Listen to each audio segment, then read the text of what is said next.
Pagpalang araw kapatid. Ayan, isang maulan na umaga. Siyempre, mag-thank you tayo sa Lord kasi yan ay kanyang nilikha pa rin. Isa sa mga nilikha niya ang ulan upang magbigay ng tubig sa kalupaan sa mga natutuyong lupa at sa mga puno na kanyang nilikha at halaman. Yan, patuloy na magalak sa kanyang presensya.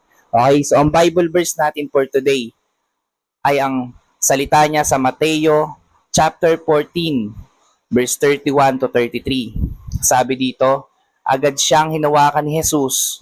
Bakit ka nag-aalinlangan? Napakaliit ng iyong pananampalataya, sabi niya kay Pedro. Pagkasakay nila sa bangka, tumigil ang hangin at sinamba siya ng mga nasa bangka. Tunay nga pong kayo ang anak ng Diyos, sabi nila.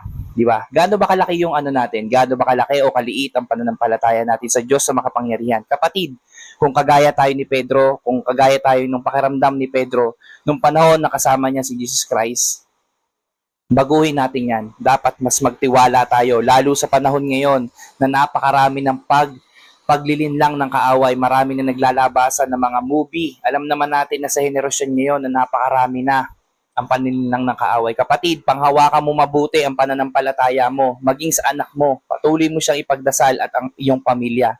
Huwag nating hayaan na lamunin tayo ng kaaway. So yun lang kapatid, God bless sa ating lahat. Magpatuloy sa Lord anuman ang ating danasin. God bless.